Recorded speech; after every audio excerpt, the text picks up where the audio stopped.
Thankful for, being able to get through this tough regional. That was a grind for us. But I thought, everybody that worked hard to make this happen, from the NCAA to, a ground crew, the three teams were amazing here, meaning their head coaches, first class, the players. It's not every regional that you get an opportunity to play each and every team, and we did. And I hold Elliot Avant in the highest regard. Steve Trimper's been a friend for a long time. First time we got to play on the field, and even Central Connecticut, man, those guys were so scrappy, and their players left it all on the field. It was amazing. So, never hosted a super regional before. Pretty excited about that.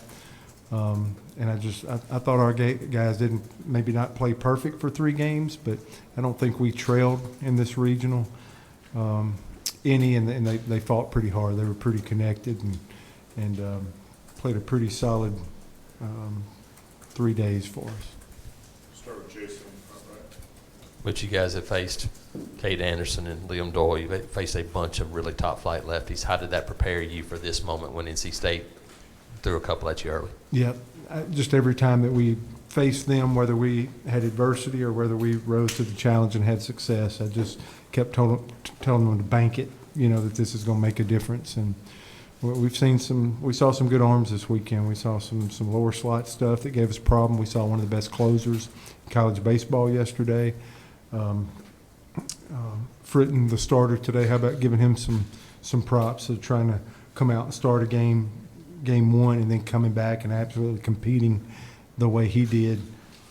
It was just what I did know that we had him after 30 pitches in the first, and then after 3 innings it started getting that 60-70 range that probably became our advantage, but I was impressed with him, the job that he did. So we've seen it. All the preparation has been good, playing in our league, seeing really good arms, and did it again this weekend and had success. I was happy with our pitching. I think that's something, the depth and what I'm looking for as far as being able to compete and get through a regional. I wasn't sure, but Carson Myers game 1 did amazing work for us. Sammy Dutton kind of looked like he got rested and got his feet back underneath him, and Hetzler combined good yesterday. And then how about a freshman? You're trying to think he's getting experience, and he absolutely shoves a baseball. Alvarez has a ton of confidence. He's got some energy in his fastball, and then I thought he had his best game for us, and it comes in the postseason and got to a slider and really commanded. I think he had 1 walk, but that was, I think, the last batter he faced, and we thought he was probably done and gassed for the night when we took him out. And then Cade Fisher. To throw 7 guys in a regional, guys, is pretty good. So I tip my hat to those guys as well. And then our offense was consistent for 3 days.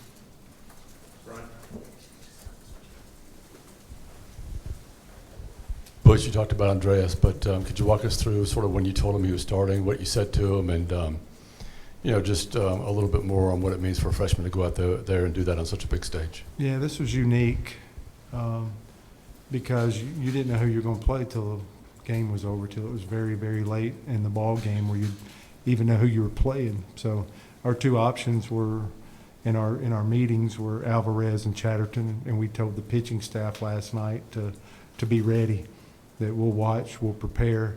So this was a very unique game. The coaches had worked on NC State all week, but didn't know if we'd ever face them or not. And we elected to go Alvarez and probably Chatterton, and we prepared for Monday too. And then probably told them all to be ready, whatever it takes for today with whoever we're playing. And I think we told him about 11:30 this morning that he was going to start regardless. So we made that decision about 11:30 this morning that Alvarez. Sometimes I didn't want him to sleep when we didn't know and wait, so we waited till late mid-morning to give him a heads up. Butch, you noted it. You guys didn't trail at all this weekend, scored no fewer than 8 runs in a game. I know the last few weeks this lineup has really come together connectivity-wise. Just what have you seen out of this bunch the last few weeks to really allow them to kind of line it up the way they have? You know, I just think that early in the year was wanting more, and I would say maybe like I want more offense, or like I'm not totally satisfied, and I'd go back to them like I believe in you now, but there's more. There's more to be had. There's more that you can do. We need to keep pushing toward that, and I think they stayed after it. I think they played enough baseball where it just felt like early we'd have a moment, and then it'd be a little slow, and have a moment, and consistency is the key. Somebody's going to be hot, and this Coastal Carolina team, have they won 21 games in a row or something? Are they north of 50 wins? I mean, we'll start spreading that narrative of, you know, you better be ready, and we better prepare, and we better keep trying to stay consistent. We'll be doing that tomorrow because we're playing the hottest team in college baseball. We'll be coming in here, and super neat, like I said, to host the first Super Regional in our program's history. But you know, we're down to one team that's you know, in our way of going back to Omaha, and that's the goal for every dream of every college baseball player. But we probably have the hottest team right now in America that'll be coming here trying to take it. So I think we got to keep our head down and just keep fighting for that consistency with our lineup. Front right. Butch, you guys signed Bub. You knew he was a talented guy, but talk about the growth that you've seen from him. You know, at the plate, you know, everything he's done, how much he's changed over the course of the year. You'll notice some of you guys here that are on top of us every day. There was early in the year he didn't get as many left-handed at bats. I think I've seen he's growing into that and having some more left-handed at bats and options. And once you get 3 hits the first day, you're not taking him out the second day, regardless if they're left or right. And then he gets 3 hits again, and then he does it again tonight. So, but I think he's maturing. I think he's getting more and more comfortable in his skin. I think you're starting to see his personality grow and come out. And like I referenced last night, these guys aren't freshmen to me. They've played, 41 and 18. You know, they've played a lot of baseball for us. They've been on the field a lot. So, but I like his maturity. I think he's more and more comfortable. We're communicating more. We're talking more. And you know, he was huge. But we need to travel as a pack if we got any chance of moving forward. But him and whoever else wants to jump in there, like Chris Rimbert tonight, and Ike and all those guys, just top to bottom, we need to be lengthy and pack oriented instead of individual oriented. And I think that keeps the pressure off of an individual or two. Front right. But Andreas had only pitched in 12 games out of those 59 games. Was there any trepidation on your part to say putting a freshman out there who hasn't been out there that much in this moment? Yeah, I worry. That's who I am. That's what I do.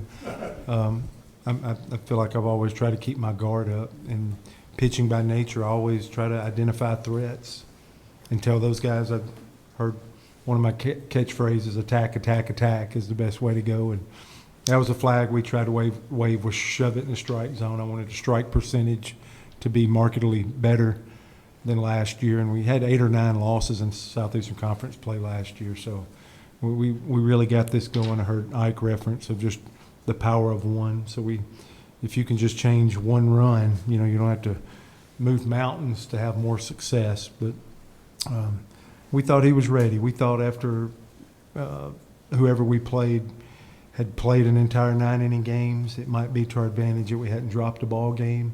And that energy in his fastball, if he can get confident, if he can throw enough strikes, we thought it had a chance to beat bats for a little while. I think he had a pickoff that was huge in the ball game. He has some makings of being a really good pitcher because he throws hard enough. He's got a repertoire. He can pick. It's about .98 on a pick from first move to McMurray catching it at first base. He has some skills, and I think I saw it all come together. I was happy. Players are allowed to get better. Think about Bub from that regard and all these guys, and I think about Andreas. I don't think it's an accident if players keep growing, and we get to advance because that's happening. Sometimes teams peak at different times and early, and people aren't growing. But don't ever forget that players are allowed to get better, and that helped us this weekend with Andreas. He's had those 12 appearances, and a handful of them have been starts, and you're allowed to get better and put it all together in a big moment. That's hopefully a ton of confidence for him going forward. And Bub's able to have a consistent 3 days of getting multiple hits. Players are allowed to do that, and but it sure is good to see, and you know, on a weekend like this. We'll take a few more, Brian. Butch, Eric Guevara's status for the Super Regional. Yeah, up in the air, question mark. That was the most negative thing that happened to us this weekend, and still waiting on you know, a little bit more feedback. We did an MRI this morning, and it really crossed off a lot of things that, you know, would be more concerning. So I think we're positive with it. And I'm talking in regards, I want him next weekend, you know, but he was really slowed up. I mean, he's having trouble walking and limping around, so we'll have to see. But I think he's in a better place if we can get some swelling down. And I think that'll take some pain out and get him on the road to recovery. I'd love for it to be next week, but we'll be realistic and hopefully start gauging how realistic that would be, and I'll be happy to tell you guys. But he would have definitely couldn't play today and would not have been able to play tomorrow if we'd had to play. So we'll punt and see if he can go Friday or Saturday or not, and maybe update you in 24 or 48 hours. Butch, with that in mind, just talk about the value of Eric Snow and the way he played, and then Derek Fabian battling through some injuries of his own this weekend and just kind of gutting through it. Yeah, Fabian wasn't 100%, and when that happened to Eric, we didn't have a choice. Not a lot of depth there for the Auburn Tigers there, but one thing that's held up, and I give Carl Nunemaker a ton of credit, is that was a pretty set four-man rotation. You've seen these guys interchange. You've seen Rembert from second base to right field, but you've seen those other three guys. Snow has played some short, played some third, played some second. You've seen these guys be able to move around a pretty good bit. So that became a huge need here when we got down to a three-man deal, and they held up and played really good defense. And, you know, Snow had been swinging the bat for us pretty good as of late, and Derek was battling. I think he got 2 bunt hits there, and the time was good. I think one time was with a left-hander. Another time was tonight, you know. Just trying to create offense and get the next guy to the plate, and did an amazing job for us.